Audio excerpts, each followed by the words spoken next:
The Premier hopes one high-profile international visitor who recently fell in love with Tasmania's wilderness will attract more tourists to the state. Willem Dafoe was back in Tasmania this week for the launch of his latest film, The Hunter. Dafoe not only immersed himself in the environment during filming, he rented a small cottage, cooked local fare, including mutton birds, and did a bit of sightseeing.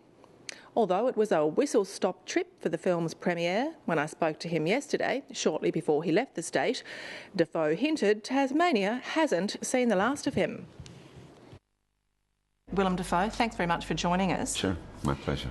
Just to start off with, what did you know or think you knew about Tasmania before becoming involved in The Hunter? Memory is a funny thing. I like to think I knew more than I probably did. I knew where Tasmania was. I've heard of the Tasmanian devil, but probably more thanks to Warner Brothers than anything else.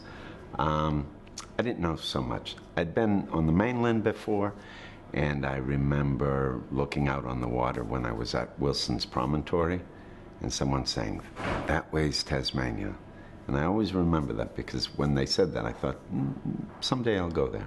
As the director and the producer said at the premiere, the landscape is your co-star. How alien did you actually find the Tasmanian environment? It's not one that I necessarily recognize, and even in the course of our shoot, there are many different kinds of landscapes. There's an incredible range of the kind of terrain. So it was something that I had to get familiar with, but I wasn't so familiar with. But gorgeous and not familiar. Something new for me. It's also a very powerful force in the story. Without giving away anything about the story, do you consider its character changing, and do you actually think the environment or the wilderness has that power? Of course. It's the biggest change. That's going to, in the end, that's going to determine everything. At a personal level? Yeah, on a personal level. You genuinely believe that? Sure, because how we live is totally affected by nature. We may be in denial about that, but it's going to have the last laugh. You copped a lot of nature while you were filming here. You spent a lot of time in very wet weather. I understand you're not very fond of leeches. Who is fond of leeches? No, go through a field of button grass and you become pretty acquainted with the leeches. You had close encounters with quite a few? Close encounters, I was covered with them often. I think it's a normal thing. The whole crew, you'd be talking to someone and like monkeys, you'd be picking them off each other. I understand that you also, you like to do things yourself. Have you had a bit of trouble getting the generator working? That was part of the story. I could have gotten that working.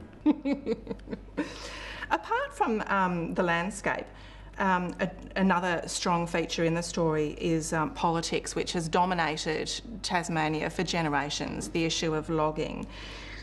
What did you learn about the local politics while you were here filming? I don't know about the local politics, but part of the story, there are, not only is it here, present in the landscape, and we used it, but it's a part of the story. There's a blockade in the story. There's also, we go through some logging areas and we have some scenes with loggers, which were played by loggers from the area, and as were the activists at the blockade, we used them in the film. So the film doesn't really take sides, but it reminded me very much of some of the issues in the wilderness of the state of Maine in the States, a place that I go to quite often. It's an obvious thing. I don't need to tell you the tension between how we exploit the nature and how we take care of it. And it's always a struggle to find a balance between industry and providing for people and in the short end or the long run. Short run or the long run, that's the real problem. And the problem with almost everything that we're experiencing environmentally and economically is nobody's thinking about the long run. We're only thinking about the short run.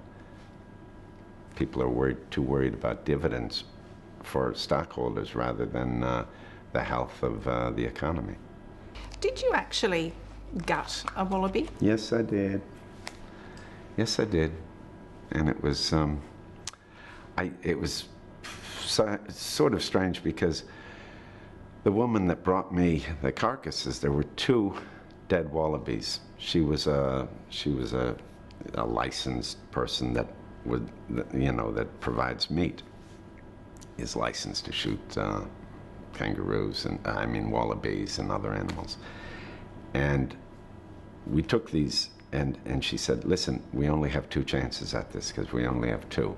So you don't get a practice. So I practiced on film. She also advised me that if I did it incorrectly, it would be a big problem, because if you do it incorrectly, you've got a big mess. In the respect that this animal has been dead for a while, gas builds up in its intestines, and if you puncture the insides, you've got a big problem. You asked. I'm sorry. I did ask that question, didn't I? It was a memorable moment, but thankfully, I was able to do it fine. How did that feel? I mean, there are some dead native animals in this film. Yes. How did that feel? I'm not a hunter, but it felt familiar. Did you do any other sightseeing while you were in Tasmania? I mean, obviously you were engrossed in the filming, but did you take any time off and go and visit any other places? I had very little time off, but of course it's so beautiful that every time I had a spare moment, I took a drive. And also, I'm a little bit of a foodie, and I was with my wife, who's Italian and lives to eat. So we usually were always seeking good places to eat. I understand you were spotted checking out a local real estate agent's window a couple of times while you were here. Just curious. Just curious. Not considering buying a patch of Tassie? Well, let's put it this way. I'm sure I'll be back. Willem Dafoe, thank you so much for joining us. Okay, thank you.